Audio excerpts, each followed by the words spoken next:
اللهم صل وسلم وبارك على سيدنا محمد وعلى آله وصحبه وسلم. صباحكم ورد وفل وياسمين، صباحكم أبيض زي اللبن الحليب. ازيكم يا حبايبي، عاملين ايه؟ النهارده بقى يوم جديد وفيديو جديد، وما تنسوش اللايك، واللي بيشوفنا أول مرة يا ريت بقى ما ينساش الاشتراك في القناة ويفعل الجرس عشان يوصله كل فيديوهاتي. النهارده بقى جايه لكم بفيديو جديد، وفيديو النهارده طبعا يعني يعتبر كده تكمله للفيديو اللي فات، لان زي ما قلت لكم كده انا عملت السمك واولادي مغلبيني في اكل السمك. المهم بقى بعد ما اتغدينا بقى قلت لهم مفيش غدا غير ده، ومش هعمل اكل تاني غير ده.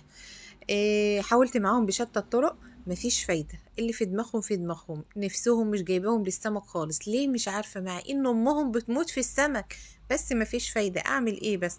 في الاخر برضو صعبوا عليا، وقمت اعمل لهم اكل لوحدهم. قمت اعمل ايه؟ عندي هنا صدر فرخة، هو صدر فرخة واحد بس طلعته، وبشرت بصلاية صغيرة وحطيت عليها معلقة من دبس الرمان، معلقة صغيرة من دبس الرمان، لان صدر فرخة واحد.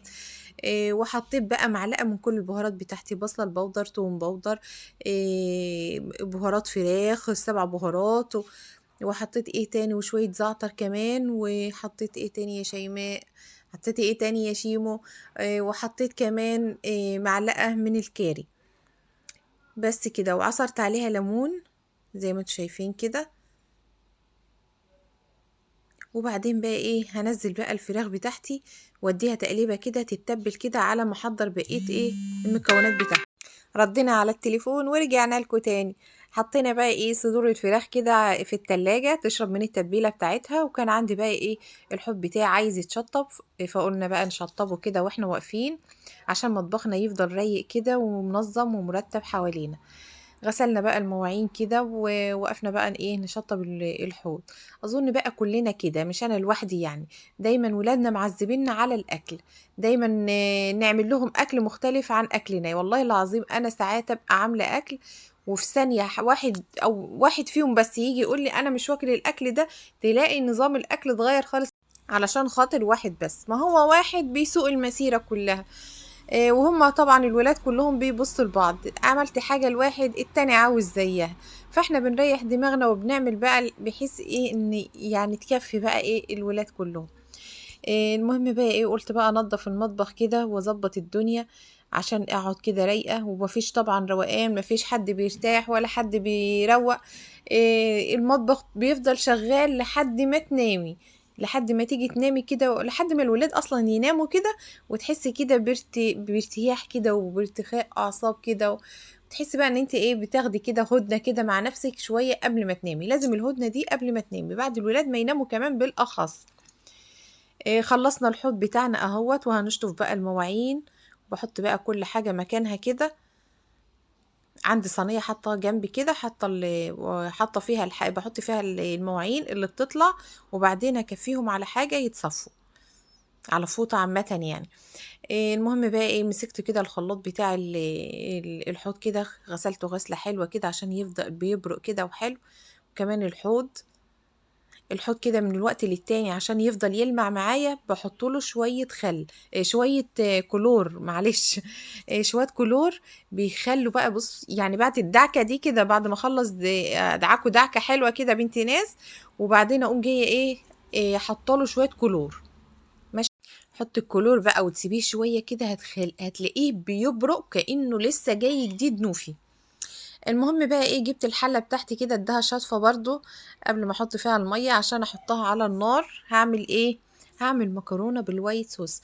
هي ده عامه يعني احسن اكله الولاد بيحبوها، الولاد وكبار عامه يعني الكل بيحب الاكله دي، المكرونه اللي بالوايت صوص، وسهله وبسيطه وما بتاخدش وقت معانا خالص.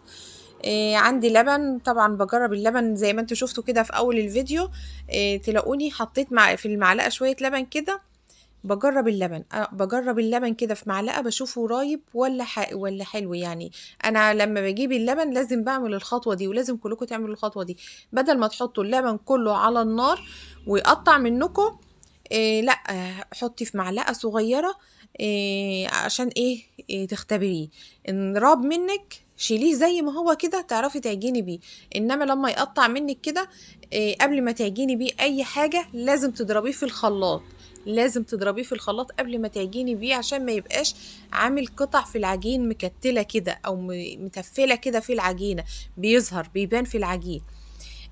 المهم بقى إيه اختبرت اللبن بتاعي وغليته طبعا وحطيته على جنب كده.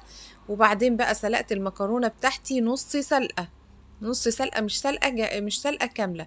وبعدين طفيت عليها النار، وبعدها بدقيقة شلت نشلتها من المية زي ما انتوا شفتوا كده، نشلتها من المية السخنة. وعندي كمان صدور الفراخ اللي انا تبلتها، طاسة سخنة جدا على النار. وبعدين حطيت فيها صدور الفراخ بتاعتي، وبعدين اديتها تشويحة حلوة كده لحد ما تاخد لون معايا. وايد شغالة هنا وايد شغالة هنا، ايد شغالة في الوايت صوص وايد شغالة مع صدور الفراخ اللي بتتشوح. عند الرز اهوت الصيادية لسه محطوط على البوتاجاز قدامكم. عندي هنا بقى 2 كيلو من اللبن، حطيت كام معلقة من الدقيق، حطيت 7 معالق دقيق. وبعدين حطيت 2 كيلو لبن عليهم، او كيلو ونص تقريبا، يا كيلو ونص، بس بصي حسب ما ياخد بقى منك لبن. احنا عايزين الوايت صوص بتاعنا ما يكونش تقيل، عايزينه يعني حلو كده، يعني كريمي حلو كده، بس ما يكونش تقيل زي البشاميل كده. خلاص هو تقل معايا كده وتمام قوي. هحط له بقى البهارات بتاعته، هبهره. حطيت شويه فلفل وشويه ملح ومكعب مرق الدجاج وشويه زعتر بقى يخلوا ريحه المكرونه بالوايت صوص ملهاش حل. وحطيت كمان ميكس جبنه رومي على جبنه شيدر على جبنه موتزاريلا. الميكس عامه يعني بتشتريه حسب ما انت عايزه، يعني بيبقى فيه رومي وموتزاريلا ورومي وشيدر وموتزاريلا مع بعض.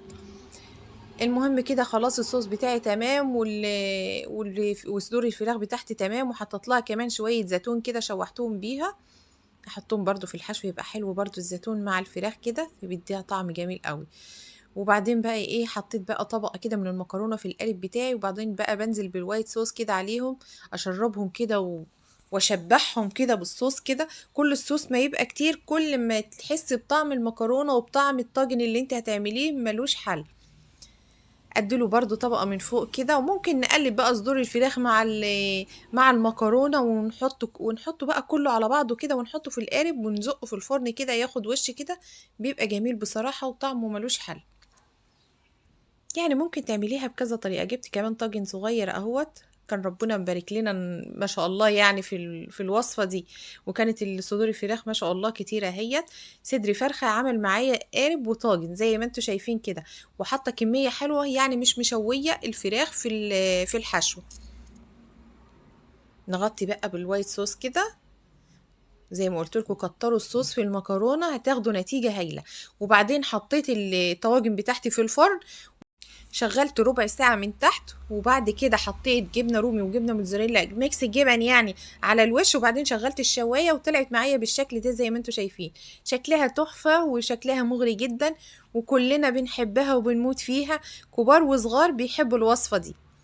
يا سيدي يا سيدي على الطواجن وعلى جمالها وعلى المكرونة اللي بالوايت صوص، حاجة كده تحفة. فما تنسوش بقى تعملوا لي شير ولايك وسبسكرايب عشان يوصلكوا كل فيديوهاتي، وانتظروني في فيديوهات اخرى في وصفة واكلة مع شيو.